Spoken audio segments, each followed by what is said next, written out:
Here with Concordia Volleyball Coach Ben Boldt to preview the 2021 season, which is not far away as we record this interview, about a couple of weeks from the first official match of the season. But just looking back at last year a little bit, reaching the national quarterfinals, how did having kind of that two-part season affect preparation at all for this year? Maybe not much, but you were playing meaningful matches in April, late April, which was something new. Yeah.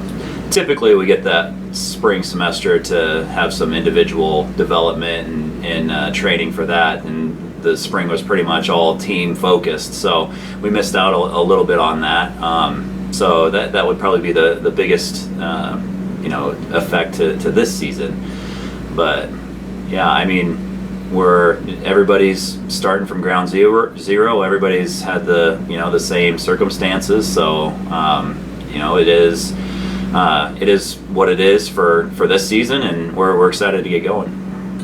The past two seasons, you've made it to the national round of 16 and then the national quarterfinals the next season.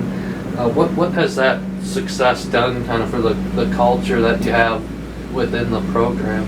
Well, our very first season, our motto was "Champions behave like champions before they become champions."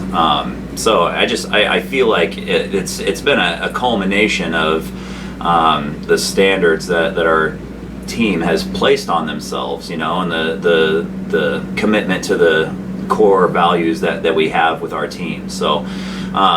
That doesn't define who we are. We do a drill, at least once a week in practice where, that we go through for a period of time where the ball can't drop, and then if the ball does drop, then we start the clock back over, and we start the drill over. So whatever you've done in the past in that drill does not guarantee that you're going to do it in the future. So we're trying to get our players in that mentality and owning who we are, and really setting that foundation of hard work and commitment to each other. So that's kind of where our culture is, and the success that we've had in the past has allowed us to gain some momentum, and I think that the players are really focused on that right now. Well, you're wearing a shirt that has the hashtag Show Yourself. Is that the motto that's carried over into this season, or is it something a little bit different? No, it's we came up with that one in January. We typically like to do that at the start of the year, and obviously COVID has kind of adjusted our seasons a little bit. We're gonna stick with it again this year. For us, it's about leaving your fear behind you. Our players know this, but it's from "Show Yourself" is from a song in the movie Frozen and Frozen 2, and it's the character of Elsa, who has dealt with a lot of fear in her past, but someone who's got a lot of power inside of her.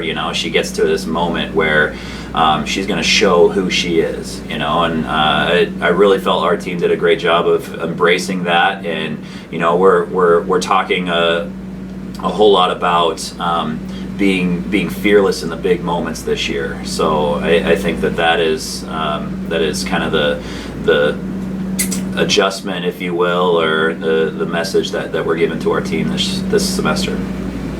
Well, you've got the luxury of having someone back for a fifth year who's also been a two-time honorable mention All-American with Tara Callahan. What were those conversations like when maybe you started to discuss the possibility of this happening? And I'm sure it's an exciting thing for her and the program. Yeah. Tara's thought process through the whole thing has been, I'm not done playing. That's been pretty much what it is. When the ruling first came out that you were able to use your COVID year for the next year, we presented that to our players and allowed them to think through it and think through their career and how it fits into their life, and it fit for Tara. So that was just something that really worked out in her career path. And the things that we talk about, are the really thing that stood out to me when she said, I want to do this, is I'm not done playing. I want to continue to play. If I can play, I want to play. So that's been her mentality the whole time, and obviously she's been a kind of a cornerstone of what we've been here for a long time, and she's looking to set an example for the next group coming up. Well, we know you put a lot of emphasis on serving and passing. One area that will have a change is without Marissa Herman back there. How is that process working? I'm sure you'll be taking time during preseason to evaluate who steps into that role, but how is that going? It's a day-by-day process.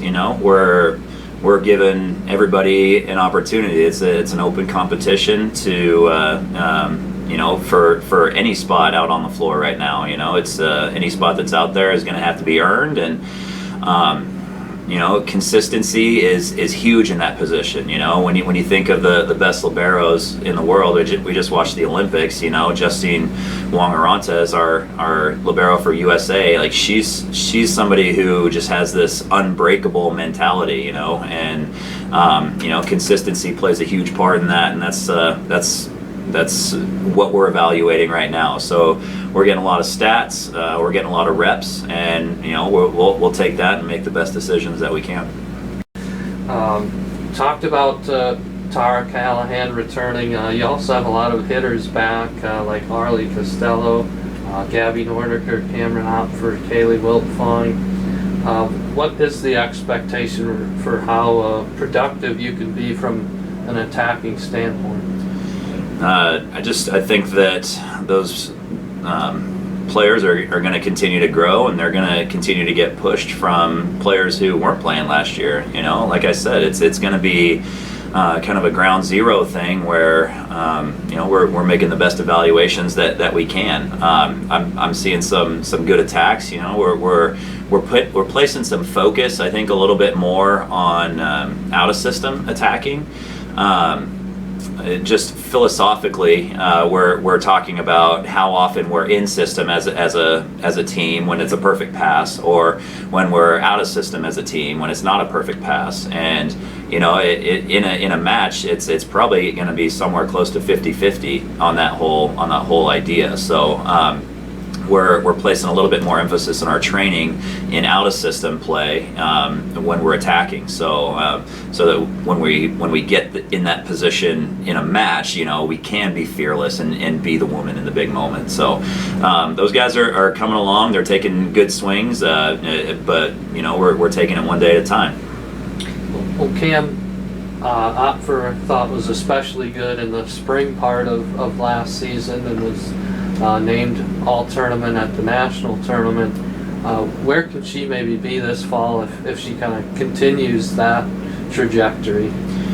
It's gonna be another big competition. We're not trying to have her compare herself to other people. You know what I'm saying? She's a player who, and just like any other player, is just trying to be the best player that they can be. And if she continues to put in that work and be the player who she can be, she should have another great season. She's filling this new role as an upperclassman now, and really setting an example for the people who are coming in about what it means to be a Bulldog. So she's taking on that mentorship role. So it's really fun to watch everybody come through and mature and see how they grow throughout their time. So Cam's next step in that whole process, I'm looking forward to seeing how she's doing.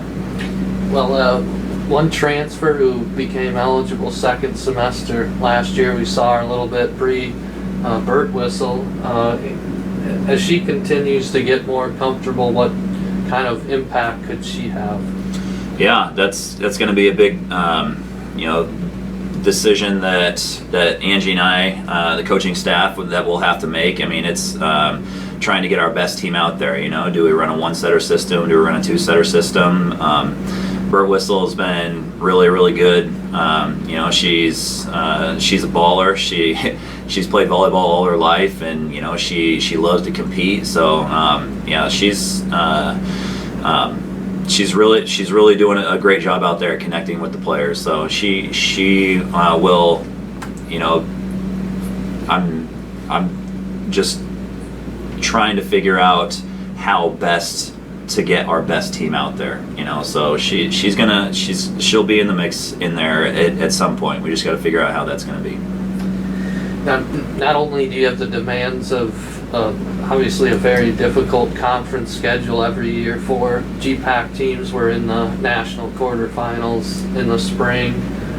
You also have a pretty, maybe one of the toughest non-conferences you've had in the last few years. How does this schedule kind of align with where you're at as a program?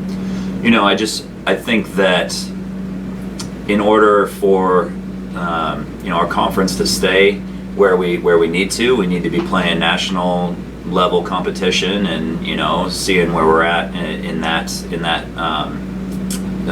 at that level. So it's been a fun evolution for us as a coaching staff, and for us as a program to see us compete at a high level. So we want to continue to challenge and get the best out of who we can be, and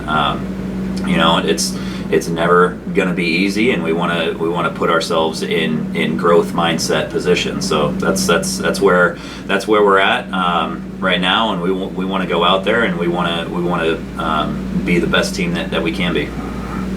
I know it's always a discussion about the process, maybe more so than the results, but you've checked off a lot of boxes and firsts for the program the last couple of years. How much do you talk about that goal of winning a GPAC championship and what it would take to get there in a very difficult conference? Yeah, as soon as we got here as a coaching staff, we set a goal to win the conference, and that's been something that has been our goal, ever since. I took that from our time when we were at Nebraska. That was probably a bigger goal than the national championship. It was because it's a longer drawn out process of the effort it takes and the standards it takes to win a conference championship.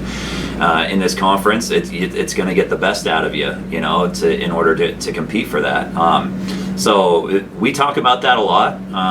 Again, we're not going to live and die based on whether or not we win a conference championship, but we do want to have that effort, that level of effort every single day, and hold ourselves to that standard. And obviously, when you do that, you prepare yourself for national championship type level stuff. So we're going to continue to hold ourselves. That's a driver behind what it is that we do every day. GPAC championship level effort. So that's what we talk about quite a bit.